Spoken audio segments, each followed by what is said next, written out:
guess who's with us? Corey Lewandowski is with us after his long commute downstairs. Corey, battling the traffic on those 15 stairs. It's exhausting, John. It's exhausting. Those stairs weren't that high yesterday, I don't think. It's your workout for the day. Good to have you with us as we're trucking the truth across America. And don't forget, you can catch Corey's podcast every week. It's on Google Play. It's wherever you want. It's called Deep in the Swamp. And it's Corey Lewandowski and Dave Bossie. As you know, Corey, the author of 2 New York Times bestsellers, Let Trump Be Trump, a book you have to read about the campaign, and then his most recent book with Dave Bossie called Trump's Enemies, which is absolutely must-read to understand the nonsense that goes on in the swamp in Washington, D.C. And Corey with us now on the John Fredericks Radio Network. Again, his podcast comes out every Thursday. You just got to Google it, and you'll get it right there. It's Deep in the Swamp by Corey Lewandowski. Corey, both you and I were at the White House yesterday. You know, I know you see the president a lot. I've seen him 3 times in the last 4 weeks. Every time I see him, I'm amazed at how upbeat, positive, and energetic he is. Well, John, look, at the White House yesterday, you and I and a very select group of people had a special privilege. We had a briefing with the Chief of Staff, Mick Mulvaney, who walked us through the key points of the President's State of the Union today. And then about 20 or 25 minutes into that, the door opened, and not only did the President come through, the Vice President came through. And then he spent a few minutes talking with us about his vision for America. And he's so positive, John, because of all he's been able to achieve in the first 2 years of this administration. If you just listen to the mainstream media people, it'd be doom and gloom all the time. You would say that this president hadn't achieved anything. But the truth is, and he knows that he's fighting for it every day, America is better today than it was 2 years ago. And he brings that energy not only to the building every day, but to the American people. And we saw it firsthand yesterday. He was excited about this speech because he said, look, the fake news is not telling the full story about the successes that we have. So the first thing he says he's going to do is chronicle the tremendous success he's had, starting with the economy, foreign affairs, NATO. What did he say about NATO yesterday? Look, if you go back and look at where we were 2 years ago with our NATO allies, they were not paying their fair share. The president has been very resolved in the fact that he wants other countries to pay because the American public can't pay for everybody. And based on the information we received yesterday, $100 billion of new revenue has come into NATO from our allies, the ones that should have been paying their fair share and weren't. That is the pressure that the president has put on our friends around the world so that they're paying for it. That's a big number, even in government parlance. I mean, $100 billion from when the president came in.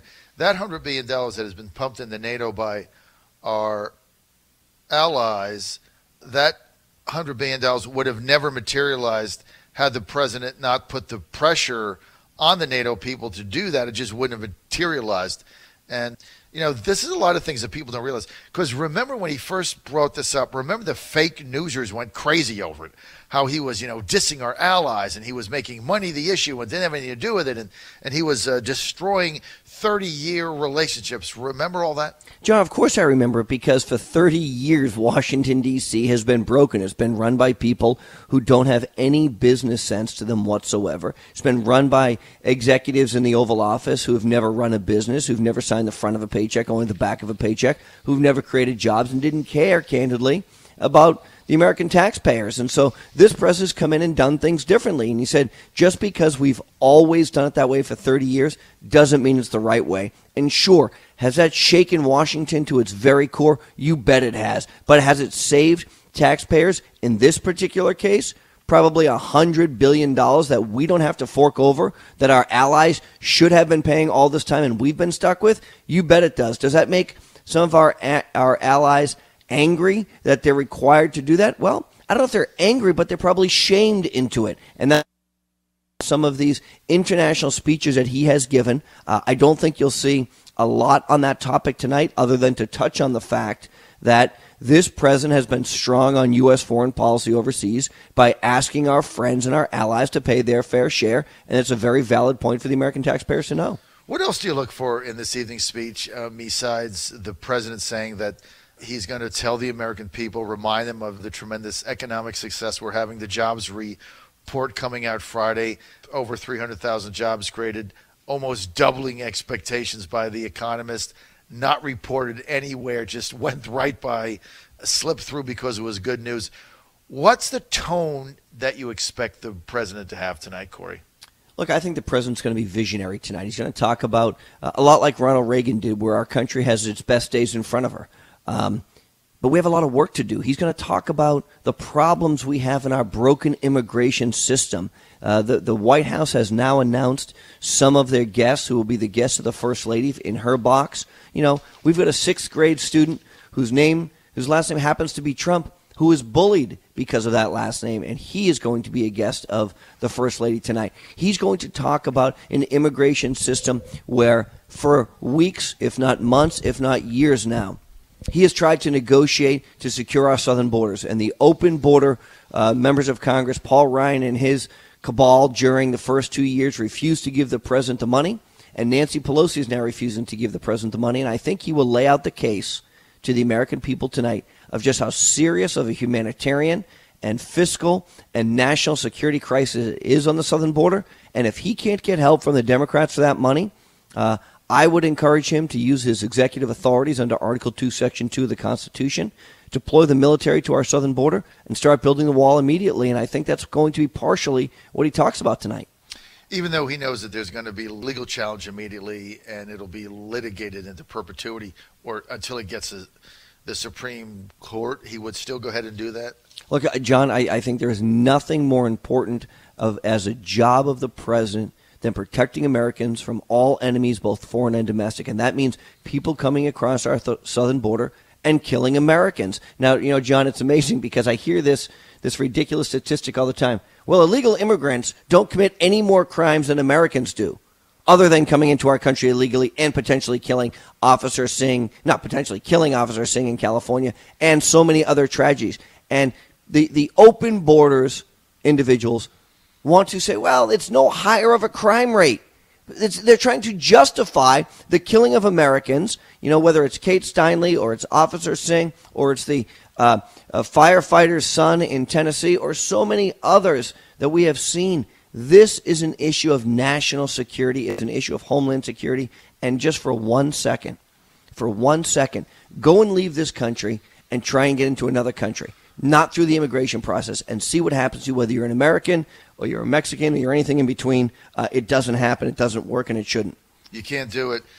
You're on the John Fredericks Radio Network, Trucking the Truth Across America, live from Washington, D.C. We're with Corey Lewandowski, former campaign manager, Donald Trump for President campaign, won the nomination, author, 2 bestsellers, Let Trump Be Trump, and Trump's Enemies, now the author with Dave Bossie, his co-author of a podcast, very cool, which is Deep in the Swamp, which you can get on Google Play or just Google it, and it'll come right up. Deep in the Swamp comes out on Thursdays. You want to check that out.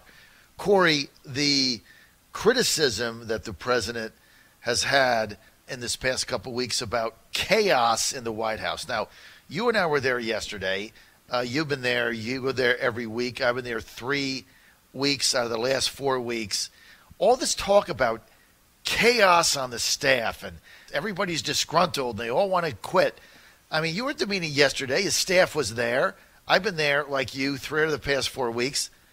I don't see any evidence of that. I see, everybody working together towards a common goal. It's like totally fake news when you're there. What is the genesis of this? Well, John, I'll tell you, the thing that is most disturbing this week is some low-life scumbag who has access to the president's schedule released his entire schedule, his private schedule, to Axios from basically November of 2018 through the last week. And that should be a person, in my opinion, whoever has that access to that calendar, the president's calendar, whoever released that should be walked out of the White House and put in jail for national security concerns. Releasing the president's schedule is a clear violation. And what bothers me the most is whoever that individual is still works in the building or in the administration, maybe more appropriately. There is no duty, there is no requirement, there is no obligation to work for the government. So these people do this, and they not only harm the president, but they harm the American people, and they harm everything that we believe in. And, John, when this dirtbag released this, the media's narrative was the president has lots of executive time. Executive time. You know what the president does during executive time? He makes phone calls. He talks to people. He does interviews. You know, this guy never stops working. You've seen he's the hardest working president. And the media is so full of it that when they have to travel with the president on these foreign trips, they're asking him to slow down. He does too much in too short of a time. They can't keep up. And then they criticize him for the schedule that comes out. And, John, I think there are still bad people around the administration. I think there are still bad people in that White House. I think there are still people who think it's their job to keep the president from the American people, whether it was the anonymous author or it was the individual who leaked all of his schedules for the last 3 months. You need to get rid of these people. A president cannot be successful when he's surrounded by people who don't support him, who don't like him, and don't want to see him win. So, look, the chaos in the White House is truly limited just to a few bad apples, a few bad people who don't deserve the privilege of working for our government or for this president, and they should leave. They should do themselves and the country a service, and they should leave the building and go back to flipping burgers or, you know, whatever it is that they decide that they want to do with their lives. But it's not fair to the American people who deserve better from their government servants than people who decide what they think is important. And look, John, this has been a systemic problem going back to the days of Gary Cohn and Rob Porter taking documents off the president's desk because they thought it was the right agenda for the American people. Give this president the people around him who want to see him be successful, and everything that he's accomplished will only be magnified.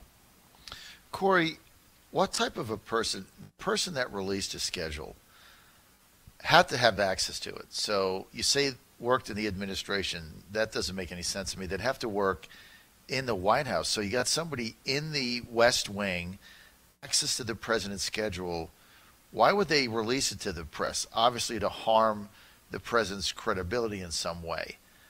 I mean, how is that person still there? Why can't they just figure out who this is? Like, go through, I mean, they have to know who's got access to the schedule, right? You would think so. And, you know, we heard that it could be as many as 400 people. So we've gone from potentially 3,000 people who could have been the authors of the anonymous source to as many as 400 people who potentially have access to the schedule. And, you know, the media received a copy of it. They retyped every page so that the perpetrator would not be found through that source.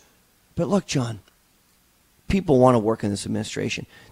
People want to support this president. If you don't want to be there, leave. You're not doing the country a service. And what really troubles me is, you know, guys like Mick Mulvaney and Kellyanne Conway and Ivanka and Jared, you know, they want to be there and they want to see this president be successful. They're there every day putting in 18, 20 hours a day, taking the sacrifices away from their families so that they can help this president be successful. And then we have individuals like this who decide upon themselves that they want to take down this president, that they don't want to see America become great again, that they don't want to see the lowest unemployment rate for African Americans and Hispanics known to man, that they don't want to see our country continue to improve economically, that they don't want to see any of the successes that he's had.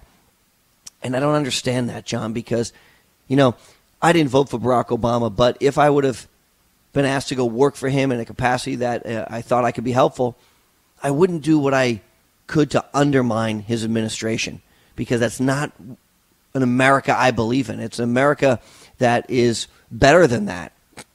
So I want to see whoever these people are who continue to work there. I want to see them out. I want to see them out of the government, and I want to see them prosecuted for potential crimes. It's unbelievable that there's people in the West Wing getting paid by the federal government, working in the Trump administration, who are there every day, undermining the other people that want to get his agenda done and make him fail, and then do things like this and still show up every day. Like, it's almost surreal. It's like, how could this even happen? Here, text question from John in Yorktown, Virginia, says, ask Corey why President Trump has not drained the White House swamp. You know, I'll tell you what, it's a great question, and I've been very forward and very candid about this issue since the very beginning of the administration. And I've said it, we were not ready to go on day one. And the initial structure of the White House was set up for failure. You can't have a three-headed monster between Steve Bannon, Reince Priebus, and Jared Kushner all making decisions because that means no one's making a decision. And Look, I think Mick Mulvaney has brought some good people over to the White House, to the West Wing, to help him achieve his goal. I've had the opportunity to sit with Mick a lot since he's been the Chief of Staff, which to me is very encouraging. I was over there last week. I spent some time with Acting Chief of Staff Mulvaney. I spoke to the President on Thursday of last week. John, you and I were with him yesterday. Look, I think surrounding him with people who actually like him, helped him get elected, and voted for him is the way it should be done. But all too often we continue to see people who criticize, chastise, and wanted to see the president lose make their way into the administration, and I don't understand it. For people that are not here in the swamp, that don't understand really what has happened and how the RNC controlled the staffing and so many people got in that hate the president, that you're now trying to get him out. If you're out somewhere outside of Washington, D.C., Corey, it's hard for people to understand how this happened. John, it's hard for people like me to understand how it happened, too, and unfortunately, I'm in the swamp. Well, now, look, I mean... But look, the people outside of Washington have to understand something. Donald Trump came here having never spent a night in his life in Washington, D.C., and he relied on people to give him information that probably were mistakes. And look, at the end of the day, the buck stops with the president. He's been there 2 years, and he's made some great changes. I think of guys like Mike Pompeo, who were originally adversaries of the president, who wanted Ted Cruz to win, who's been, if not the best, one of the very best members and additions of this administration. Nikki Haley, another example of somebody who, during the primary process, she was horrible. She hated Trump and campaigned very vehemently against him, and then she joined the team and was all in. Those are great. John Bolton, a great addition to the staff. I'm a big fan. Big fan of John Bolton, and there are many, many others. Right. But that being said, look, we need to continue to give this president the tools so that he can be successful. He can't do it alone. He can't be the one who's the originator of the idea, the one who's the messenger of the idea, the one who implements the idea, and the one who, goes out and has to sell it to the American people. You can't do everything, John. And believe me, this guy does a lot, but he needs the right team. And going into 2020, he has to understand, and his people have to understand, we don't have the privilege of sneaking up on them like we did in 2016. No one's going to be out saying Donald Trump can't win in November of 2020. No one's going to say that this race is over 8 months before it began. The Democrats are coming. They are very, very focused. They are fundraising like machines. They are doing voter registration like we have never seen. And I hope that our team is ready, because the president tonight in the State of the Union is going to outline everything that he's been able to achieve in the first 2 years and where he wants to go for the next 2 years. But all of that goes away if we are not prepared for the Democrats in November of 2020, because they are coming and they are very serious. You think we are? Look, we have to get there. Our team is being put in place. We have the power of the incumbency, which is a huge advantage.